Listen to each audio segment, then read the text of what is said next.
खुलुमबाय बे समाव बड'लेण्ड इंखं टेलिभिजननि स्टुडिअ'आव आं मिथिका नार्जारि दिनैनि गाहाय रादाबफ्राव दङ। अन्थाइ कबरेनि साथाम लांखारजानाय ड्राइभारखौ सिलचराव बोखांबाय। एपिएससि बेले-बेजे एडिसिपि सकैन्या दासखौ एसआइटिआ हमबाय। गसाइगाव नोगोराव विकसित भारत संकल्प जात्रा हाबाफारि खुंफुंदों। आलायारन बर' सावथुनखौ 18 डिसेम्बराव खोला बिजनी दख'रा एबसु आरो सावदुरपिटा गुदि बर' थुनलाइ आफादा दिन्थिनो लादों। दानिया फैदोनि आबुं रादाबाव।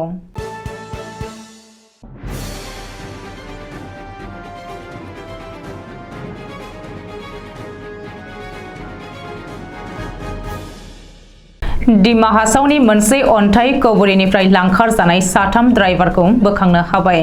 हाथियार लानाय दुथांफोरा लांखारनाय कबरेनि साथाम ड्राइभारखौ दिनै सिलचरनिफ्राय बोखांनो हादों। काछार आरो दिमा हासाव जिल्लानि सिमनायाव थानाय गुदु हाग्रा ओनसोलनिफ्राय बोखांनो हादों लांखार जानाय साथामबो ड्राइभारखौ। मख'नो गोनांदि दिमा हासाव जिल्लानि आइनासरा अन्थाइ कबरेनि जेसिबि आरो डाम्पार सालायग्रा साथाम ड्राइभारखौ सनिबारखालि हाथियार लानाय हानजासे दुथांफोरा लाथिख'आव गुलि गावनानै लांखारदोंमोन। बबेखानि दुथांफोरजों लांखार जानाय साथाम ड्राइभारखौ राजु ताती, अमित उरां आरो बिश्व तरक होननानै सिनायथिनो हादों। ओरैहाय बै साथाम ड्राइभारखौ रैखाथि बिफाना बोखांनो हानाय जाबायब्लाबो बे लांखारनाय जाथायाव लोब्बा थानाय सासेबो दुथांफोरखौ दासिमबो हमनो हायाखै आरो बे जाथायनि सायाव पुलिसनि नायबिजिरनाया सोलिगासिनो। एपिएससि बेले-बेजे एबा केलेंकारिखौ लोब्बा लानानै आरोबाव सासे अफिसारा हमजादों। बे खेबाव एसआइटिआ एरेस्ट खालामदों एडिसिपि सकैन्या दासखौ। गुवाहाटी क्राइम ब्रान्चनि एडिसिपि सकैन्या दासखौ दिनै एसआइटिनि जेरायाव हाजिर जादोंमोन। गोलाव सम जेरा खालामनायनि उनावनो एसआइटिआ सकैन्या दासखौ एरेस्ट खालामदों। मख'नो गोनांदि एपिएस अफिसार सकैन्या दासनि हेंथायैबो रांनि गोहोजों आयेन बेरेखायै एपिएससिआव साख्रि लानायनि गोख्रों अजद थिखांदों। रिपर्ट बायदिब्ला एपिएससि आनजादाव गां 6 पेपारनि सोलाय सकैन्या दासनियाव गां 8 पेपार मोनदों। बेनिनो बिनि गांनै पेपारा नकल आरो बै गांनै बारा पेपारा बबेनिफ्राय फैखो बेखौ लानानै गोख्रों सन्देह। बे आयदाखौ लानानै एसआइटिआ दिनै सकैन्या दासखौ जेरा खालामदों।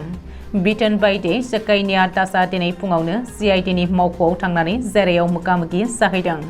बेनि उनावनो एसआइटिआ सकैन्या दासखौ एरेस्ट खालामदों। मख'नो गोनांदि एपिएससि बेले-बेजेआव गोबांसा अफिसारफोरनि मुङा सिखांदों।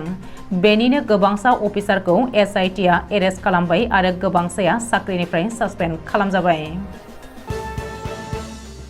भारत सरकारनि गासैबो बिथांखिफोरखौ गासैबो रायजो राजाफोरनो आबुङै मोनफुं होनांगौनि थांखिजों आरो मिथिहोनांगौनि थांखिजों मिरु सरकारनि बिथोन बायदियै थांनाय 15 नभेम्बरनिफ्राय जागायनाय विकसित भारत संकल्प जात्रा हाबाफारिया गुबुन गुबुन ओनसोलाव खुंफुंजानाय बायदिनो रबिबारखालि गसाइगाव मिउनिसिपाल बर्डनि बानजायनायाव सानसेनि हाबाफारिजों गसाइगाव गोजौसिन फरायसालिनि गेवलां गेलेग्रा फोथाराव खुंफुंजायो। बे हाबाफारियाव बिटिआरनि मावफुं सोद्रोमा उइलसन हासदैआ बाहागो लानानै भारत सरकारनि बिथांखिफोरखौ रायजो राजाफ्रा माबोरैहाय मोनफुंनो हागोन बेनि सायाव माखासे बेसेन गोसा बिबुंथि लाखिनानै फोरमायनानै होयो। फैगौ 18 डिसेम्बरनि मोनाबिलियाव दिन्थिफुंगोन बर'नि गिबिसिन आबुं सावथुन आलायारनखौ बाक्सा जिल्लानि सावदुरपिटानि खौसेथि फोथाराव। जायफोर आलायारन सावथुनखौ नायनो नागिरदोंब्ला टिकेट होनाया सोलिगासिनो दङ। टिकेटनि बेसेना 100 रांल'। 9365110713 आरो 9957885151 जानबुं नम्बरनि गेजेरजोंबो बुकिं खालामनो हागोन होननानै फोरमायदों। बेनिखायनो ओनसोलनि गासै बर' हारिखौ बर'नि गिबिसिन आबुं सावथुन आलायारनखौ लैहोर लैहोर फैनानै नायफैनो थाखाय खावलायहरदों बाक्सा जिल्लानि दुलाराय बर' फरायसा आफादनि नेहाथारि जयचरन नार्जारिया। दिनैनि रादाबा एसेनोसै। गोजोन्थों।